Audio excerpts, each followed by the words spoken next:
Boa noite a todos, que possamos ter uma noite agradável de estudos, né? Como diz meu amigo ali, prometo não fazer ninguém chorar hoje, tá? Porque disse que na minha última palestra eu fiz todo mundo chorar, então fiquei muito preocupada com isso, né? Mas hoje o estudo que a casa vem nos apresentar é Fora da caridade não há salvação. E esse é um dos capítulos mais bonitos do Evangelho, porque ele nos fala sobre amor, né?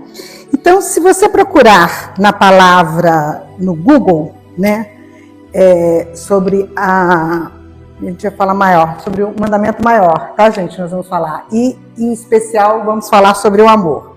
Se você procurar lá no Google, botar imagens, Google, botar a palavra amor, o que nós vamos encontrar? Nós vamos encontrar muitos coraçõezinhos, vamos encontrar vários casais enamorados e algumas fotos de mãe com filhos, né? Então, esse começa a ser um conceito de amor, né, que nós recebemos. Mas Kardec, nesse capítulo, ele fala do mandamento maior. E qual é o mandamento maior? Todos nós sabemos? Sim? Qual é? Amar a Deus sobre todas as coisas e ao próximo como a si mesmo. Esse é o nosso mandamento maior. E aí a gente começa perguntando, será que é fácil amar a Deus? Se a minha vida está tudo ok, se eu estou com saúde, né, estou com emprego, uma casa, minha vida está tranquilinha, tá, tranquilo, estou em paz com Deus. Mas e se não tiver? Se eu estiver doente, se eu estiver sentindo dor, se eu estiver passando necessidade, né, principalmente as necessidades morais, com dificuldades, a gente questiona esse amor, a gente questiona esse pai, né? Se temos as nossas perdas, então, né, de ente amado, perdas físicas, emocionais, é a hora em que a gente questiona e a gente entende esse amor verdadeiramente. Então vamos lá. Lá em Lucas, no capítulo 10, no versículo 25, tem uma passagem que diz assim: Eis que se levantou certo doutor da lei, e para experimentar o Cristo disse: Mestre, que farei para herdar a vida eterna? Esse doutor da lei estava fazendo uma pergunta para Jesus. Só que se a gente for lá em Mateus, ele fala também da mesma passagem, tá? Da mesma parábola, do mesmo momento, só que ele põe a pergunta de uma forma diferente. Mestre, qual é o mandamento maior? Tanto Lucas quanto Mateus estavam falando sobre a mesma coisa, tá? E aí a gente entende o seguinte: o doutor da lei, na grande verdade, ele queria testar Jesus. Dúvidas ele não tinha, porque ele conhecia a lei, ele conhecia toda a lei. Então ele não estava ali para perguntar uma coisa nova para o Cristo. Ele queria verdadeiramente testar o Cristo, né? Só que Jesus responde ele com uma outra pergunta.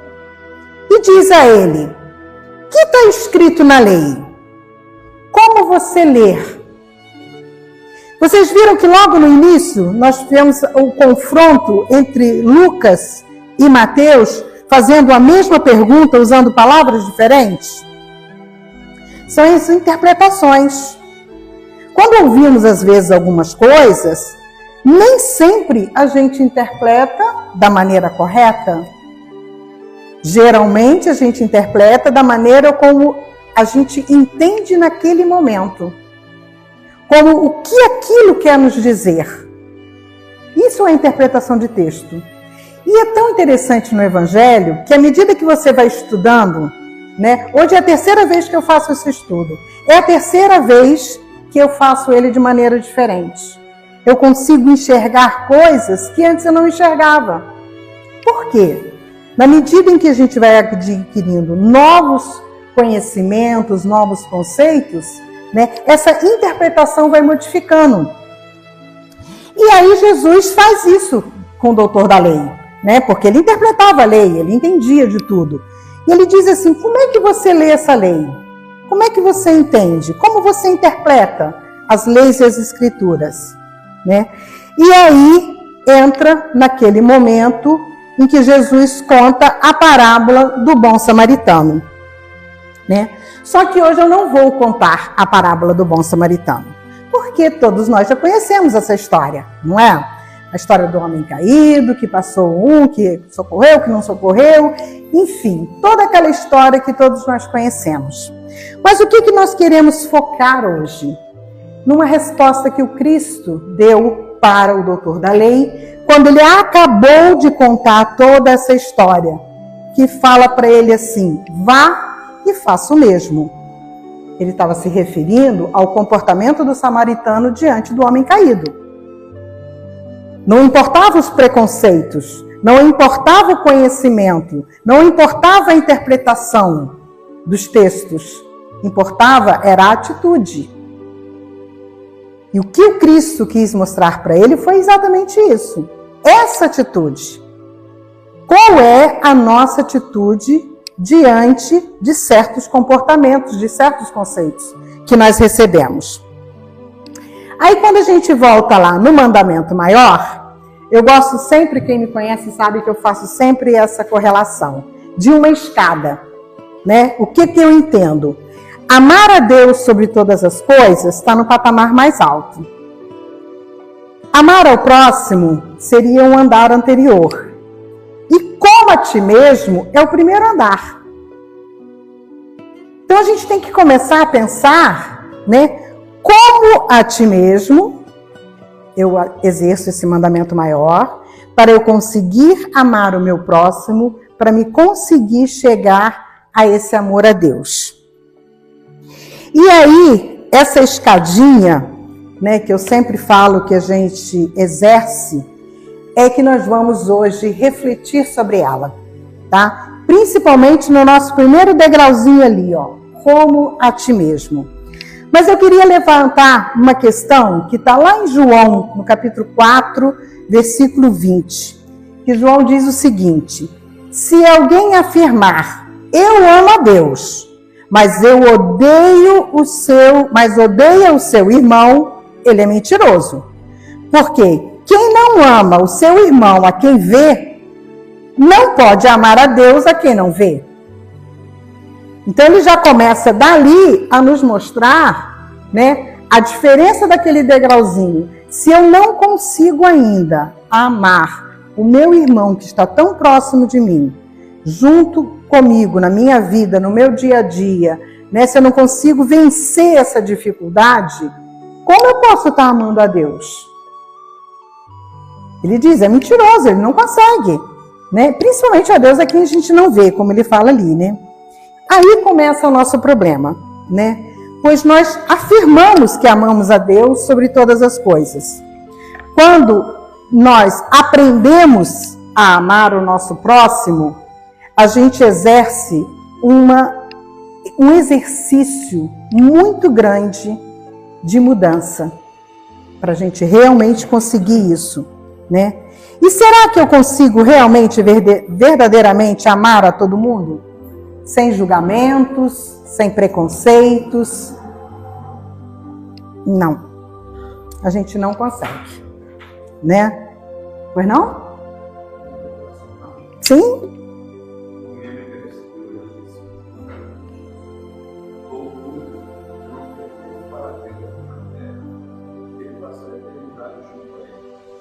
Olha que coisa mais linda. Realmente, né? É exatamente o que? Quais são os nossos valores e o que nós estamos buscando, né? Nós vamos ver isso, porque é verdadeiramente isso. A gente fala que ama a Deus sobre todas as coisas, mas a criação maior dele, que somos nós, que somos nossos irmãos, a gente não consegue amar. né? E aí a coisa fica mais complicada ainda quando nós nos perguntamos: eu amo o meu próximo como a mim mesmo? E qual é a pergunta que não quer calar? Eu me amo? Verdadeiramente eu me amo? E aí a gente vê que ultimamente isso está ficando muito claro. As pessoas estão ficando altamente doentes emocionalmente. Estão buscando ajudas com psicólogos, psicanalistas, né? Porque não está conseguindo se encontrar. Está se perguntando: quem sou eu? Quais são as minhas verdadeiras necessidades? Eu sou diferente do outro? Por que tantas vezes sinto-me inadequado em meu trabalho, entre meus amigos, na sociedade? Por que eu tenho os meus conflitos? Em que me assemelho? Aonde eu encontro semelhança com o meu próximo? Como que eu me relaciono nesse ambiente físico e social aonde eu vivo? E o que eu posso fazer para ter uma vida mais rica, feliz e produtiva? Qual de nós não fez alguma dessas perguntas aqui, ó? Eu fiz todas. Qual de nós? Então, isso está sendo o nosso grande conflito, né? Nós temos um grupo de mulheres. Cadê meu livro? Cadê aqui? Nós temos um grupo de amigas que nos reunimos toda quarta-feira, 3 horas da tarde, aqui na Fundação, né? Nós chamamos de acolhimento na cozinha. O que é o acolhimento na cozinha? Somos nós, trabalhadoras da casa, que estamos passando pelos nossos conflitos, as nossas dificuldades, principalmente pós-pandemia, né? Que perdemos parte da saúde e uma infinidade de coisas, de outras perdas. E aí resolvemos nos reunir para nos acolher, conversar uma com a outra. E a dona Wanda, como sempre, né, a nossa mestre maior, nos recomendou esse livro aqui. Ele chama-se Método de Autocura. Nós estamos pedindo na livraria, vai ter esse livro aqui para vender, tá? Só que ele foi esgotado, então está saindo uma nova edição, por isso que ainda não chegou, mas está para chegar esse livro. Então, esse livro a gente está lendo capítulo por capítulo, falando de como podemos nos curar das nossas grandes dificuldades, principalmente emocionais. Qualquer um está convidado, tá, gente? Só chegar aqui quarta-feira, 3 horas da tarde, falamos acolhimento na cozinha, porque nós ficamos lá numa cozinha lá atrás, que a casa tem, porque tem trabalho aqui com as crianças, e a gente se encontra lá. Só que dentro desse capítulo tem um muito especial que chama-se Espelho Mágico, aonde ele nos convida, né, a nos olharmos no espelho. Pegar um espelho, né, olhar ali e olhar de verdade para nós. E aí, eu vou mostrar uma coisa para vocês. Essa sou eu. Quando eu tirei essa foto, foi uma amiga que me fez uma maquiagem muito bonita. Fez uma maquiagem muito bonita. Eu olhei para essa foto e disse: meu Deus, essa sou eu. E eu olhei com um olhar de admiração. Alguns vão olhar para essa foto e vai dizer assim: nossa, mas é uma mulher bonita mesmo, né? E já tem 60 anos. É foto recente, tá, gente? Não é foto antiga, não. Então, já tem 60 anos, né? Meus amigos com certeza vão dizer isso. Os inimigos dizem assim: nossa, que mulher mais vaidosa, mas que mulher mais exibida, né? E começa a olhar os defeitos. Cada um tem um olhar, não é? Eu quis trazer isso para vocês porque nesse exercício da gente se olhar no espelho, nós descobrimos que tem muitas pessoas que não se olham no espelho. Não tem nem espelho em casa. Perdeu isso. Perdeu essa vontade de se olhar verdadeiramente.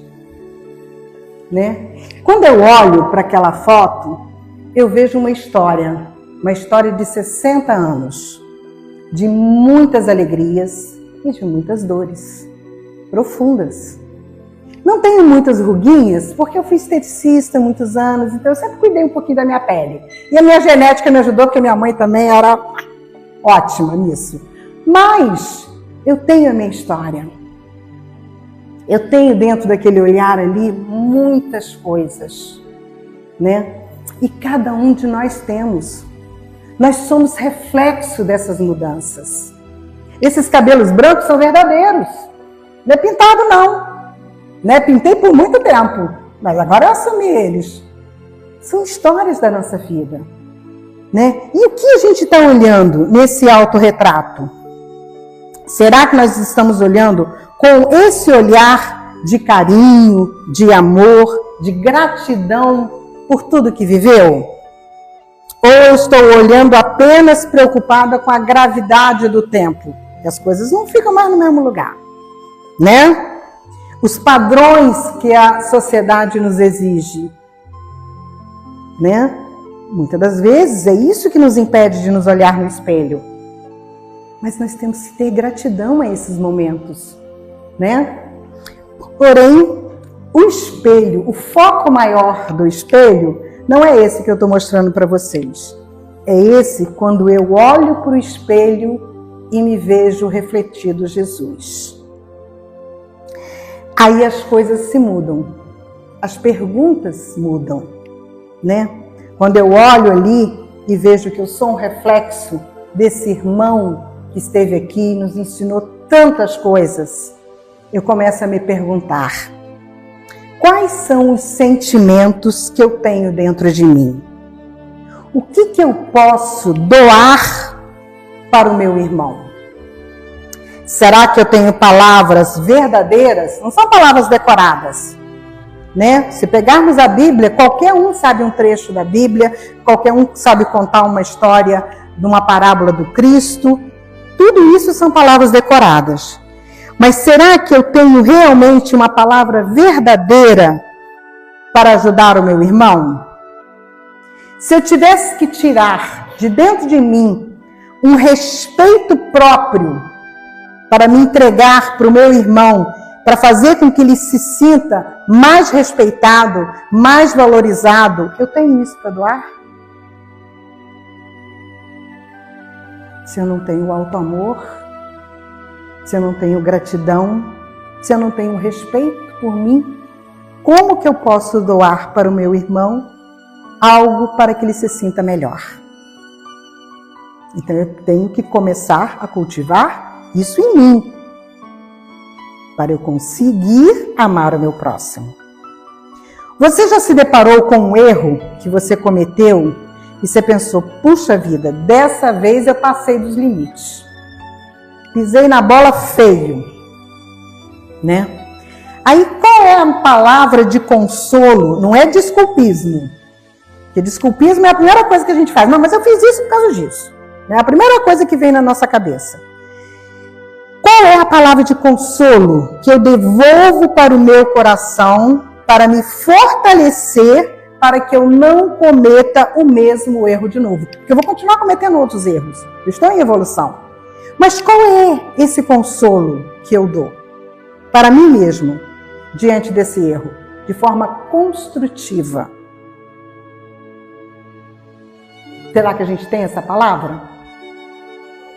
Sabe uma coisa interessante que eu vi? Quando nós oramos, quem por aqui faz assim: eu vou orar por mim. Hoje a minha oração é para mim. A gente não faz. A gente lembra do outro, a gente lembra das dificuldades, a gente lembra de agradecer tanta coisa, não sei o quê, mas a gente não faz. A gente não lembra nem do nosso anjo de guarda, que é esse espírito que está conosco desde que nós reencarnamos e está ali todos os dias, nos intuindo, falando para nós coisas boas, nos mostrando caminhos bons. A gente não lembra nem de agradecer a ele. Tadinho, tem um trabalho danado conosco, né? Então isso, gente, é amor próprio, né? Muitas das vezes eu consigo ajudar o meu irmão com as minhas palavras, mas será que os meus exemplos carregam esse peso? A gente sabe. O ideal é que a gente ensine o evangelho sem precisar de palavras, né? Então, a gente traz esse convite, né, do mandamento maior. Qual é o mandamento maior? Amar a Deus. Qual é a condição para eu conseguir amar a Deus? Amar o meu próximo. Essa é a condição que o Cristo nos ensinou. Mas qual é o parâmetro para que eu consiga fazer isso? Amando a mim mesma, né? Então eu consigo carregar somente aquilo que eu possuo e que eu consigo doar para o meu próximo, né? Assim como eu enxergo o meu próximo, eu sempre enxergo nele aquilo que eu tenho dentro de mim. A página inicial, quando o Celso começou a ler, eu falei assim, meu Deus do céu, é incrível. Mostra isso. Qual o olhar que eu já estou tendo para a vida? Ele falou ali no início, o olhar de pessimismo, de revolta, de tantas coisas, de tantas notícias. Eu sempre falo isso, a gente fica se alimentando de tantas coisas ruins, a gente passa a ter um olhar diferente para a vida, né? E será que meu olhar, ele está cor-de-rosa? Né? Olhar a vida com bons olhos é cuidar do seu bem-estar. Quem já não ouviu falar sobre isso? Não é verdade? Então a gente precisa começar a modificar esse olhar. A gente precisa cultivar. Hoje à tarde nós estávamos ouvindo uma entrevista de uma repórter que ela falou que ela não consegue exercer a profissão, uma excelente profissional. Porque o que vende no jornal é notícia ruim. E ela não consegue compactuar com aquilo. Então ela já passou pelo mundo inteiro, em vários países trabalhando. A capacidade dela é tão grande que ela já passou por vários países. E todos os países ela não conseguiu ficar, porque ela não conseguia implantar uma notícia boa. 5 ruim, mas eu quero dar uma notícia boa, todos os dias. Eu quero mostrar algo de interessante, algo produtivo, que ela não conseguia. Em nenhuma empresa. E não é só no Brasil não, gente. Olha como é que anda a coisa. E ela mostrou exatamente isso e eu achei fantástico. Sabe quando a gente começa a ter esse olhar mais cor-de-rosa? Com o tempo, a gente começa a olhar a vida com mais maturidade. E a gente percebe que se faz necessário isso. Quando atingimos a maturidade, quando a gente vai ficando mais velho. Já percebeu como é que a gente vai ficando mais sábio? A gente não dá tanta importância a tanta coisa pequena. A gente valoriza até o caminhar na beira da praia, olhar para o mar, para a natureza, né? Isso é a sabedoria dos idosos. O olhar com generosidade, com aceitação, né? Aí eu lembrei também de uma pessoa que falou assim para mim, você hoje tem um outro olhar, porque olhar de vó é diferente do olhar de mãe. É um olhar de amor, de aproveitar, de curtir, né? Então isso traz o quê? A maturidade, né? Então por que a gente não pode buscar esse olhar um pouquinho antes para as nossas vidas? Né? Começar agora, tem tempo, né? Vamos ter esse olhar. E aí eu consegui encontrar na Bíblia 4 tipos de amor. Tá? Eu nem sei se está lá dentro da Bíblia, gente. Eu pesquisei, mas fala-se muito sobre eles. Quais são esses 4 tipos? O amor eros, storge, filho e ágape. E aí vamos ler cada um deles. O amor filhos, né, ele pode ser mais ou menos compreendido como sendo um sentimento de simpatia natural, uma profunda amizade e carinho com alguém que dispensa, pode ser seus amigos, pode ser seus familiares, né? É um amor de afinidade, um amor entre amigos e parentes, um amor livre de julgamentos e opiniões. Simplesmente a alegria de amar a família e amigos, colaborar para o crescimento coletivo de forma individual, única, porém não é um amor tão profundo, que a primeira pisada de bola a gente deixa de lado. Nós não temos esses amores na nossa vida, né? É muito gostoso a reunião de família, vai todo mundo, se encontra, é uma delícia, abraça, beija, não sei o quê. Quando alguém vai ali, pisa no nosso calo e tudo, não vem mais nessa reunião não, Deus me livre. Né? Ou um amigo, a gente se afasta. Então esse é um dos primeiros amores. Depois tem esse estorge, né? Ele é muito interessante, porque ele nos fala que é o amor existente entre os pais e seus filhos, ou entre irmãos.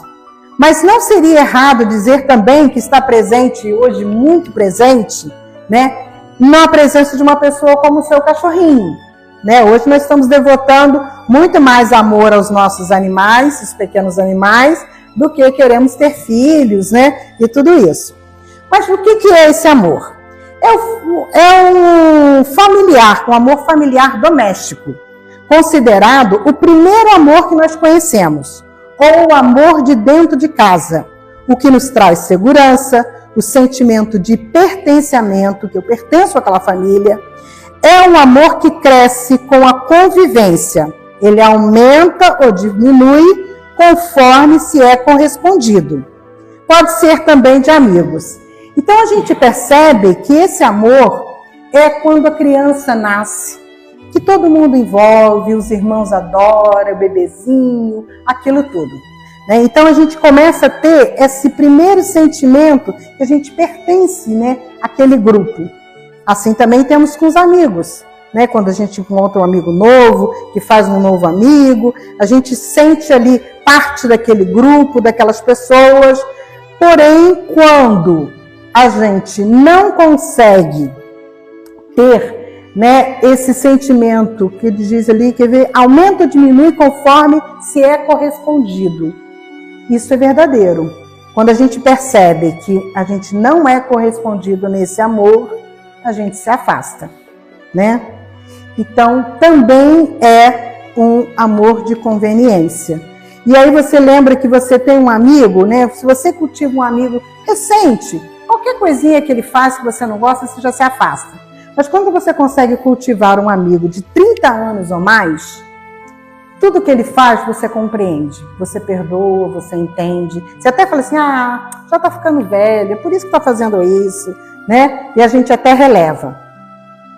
Então é importante a gente começar a prestar atenção nesses amores, como nós estamos nos comportando diante deles.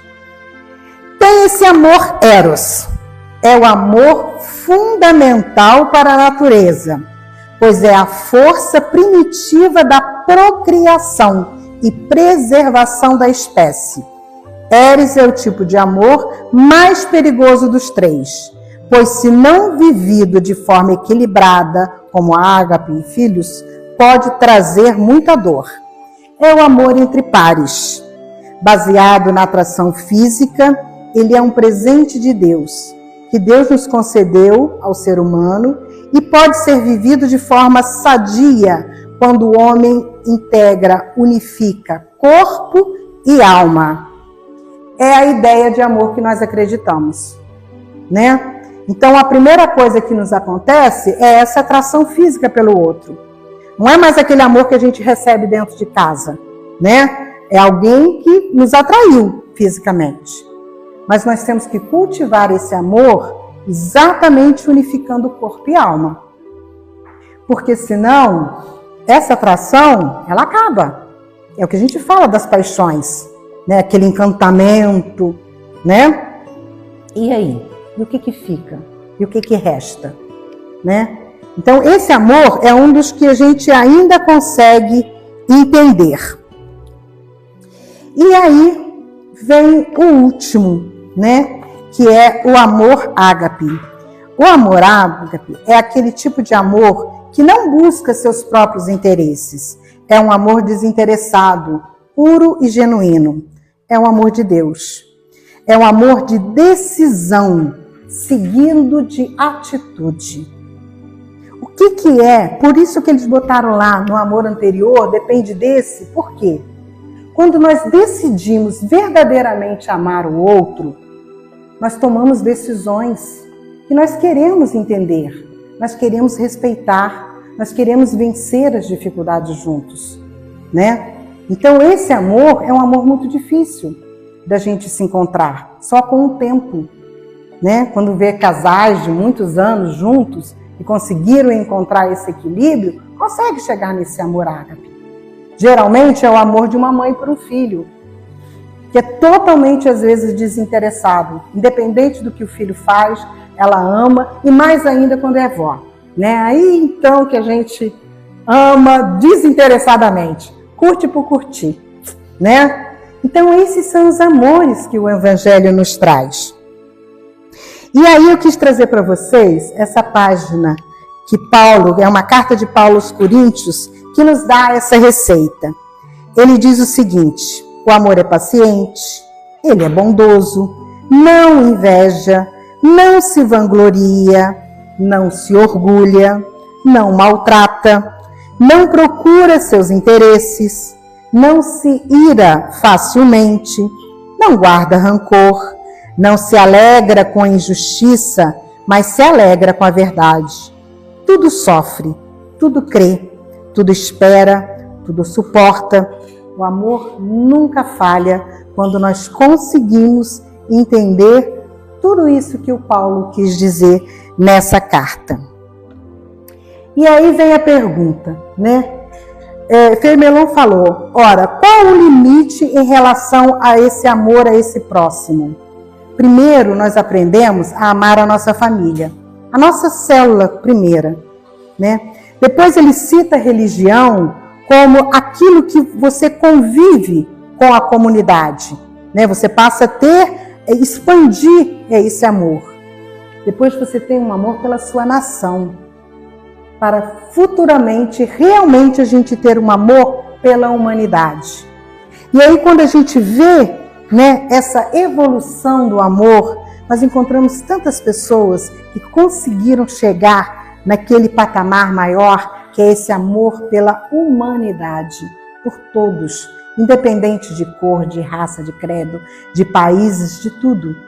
É essa evolução que nós precisamos atingir, né? Peraí, só um pouquinho, eu me perdi aqui. E como fazer para me ajustar nessa lei de amor? Né? Peraí que eu pulou aqui.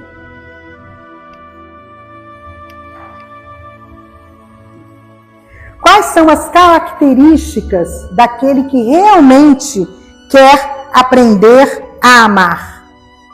É ser leal, justo, consciencioso, honrado, benevolente, empático, se colocar no lugar do outro, que nós temos grande dificuldade de fazer.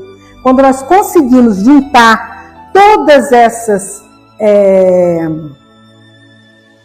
fugiu a palavra, características, quando conseguimos juntar essas características dentro de nós, tá? Nós estamos falando do nosso amor próprio. Quando conseguimos, nós realmente vamos conseguir amar o nosso próximo. E o que fazer para nos ajustar diante dessa lei? Quais são os sentimentos que a gente tem que começar a cultivar dentro de nós? A tolerância, o perdão e o auxílio. E a luta. Não adianta a gente querer só, né, pensar que, mas eu amo, mas eu fico parado, eu fico quieto, eu não vou atrás. Precisamos ir à luta. Precisamos vencer a cada dia. Precisamos conseguir vencer tudo isso dentro de nós. E aí, eu recebi também essa colocação que eu achei fantástica, sobre as 3 revelações, nós estudamos aqui. Primeiro começou com Moisés, Jesus e Kardec. E aí a correlação que ele faz é essa. Moisés veio trazer a lei de Deus, o amor a Deus, porque naquela época se amava o Deus do trovão, o Deus da nuvem, da chuva, vários deuses. Moisés trouxe o Deus único, nosso Pai maior. Então ele já começa nos mostrando essa questão de amar a Deus.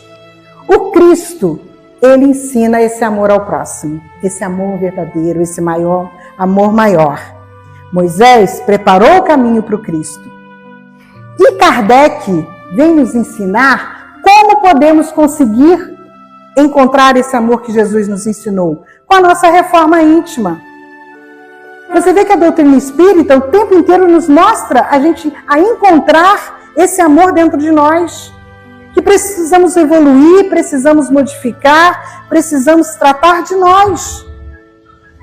Não tem mais aquela questão de, mas se eu for em tal lugar, pedir perdão, pagar penitência ou fazer qualquer coisa, eu estou salvo. Não. Você só vai evoluir no momento em que você encarar a sua verdade, a sua evolução e lutar por ela. E isso Kardec nos traz. A doutrina fala muito claro. A nossa reforma íntima, a nossa reforma moral, é a única maneira que nós vamos conseguir evoluir. É a única maneira que nós vamos conseguir chegar a esse amor maior que Jesus nos ensinou. E aí a gente vai conseguir verdadeiramente fazer essa escadinha. Quando a gente aprende a se amar, a gente consegue amar o nosso próximo e a gente consegue chegar ao amor maior, que é o amor de Deus. E aí Chico nos fecha com essa frase maravilhosa. O Cristo não pediu muita coisa, não exigiu que as pessoas escalassem o Everest ou fizessem grandes sacrifícios. Ele só pediu que nos amássemos uns aos outros. E hoje eu trouxe uma reflexão para ficar para vocês para essa noite. Durma com ideias e acorde com atitudes. Vamos realmente, tudo que a gente aprende, né? Tudo que nos é dado, a gente tem que realmente pensar. Está na hora de eu fazer minha mudança? Está na hora de eu realmente modificar? Então fica para o encerramento da nossa noite. Durma com ideias e acorde com atitudes. Que Jesus nos abençoe.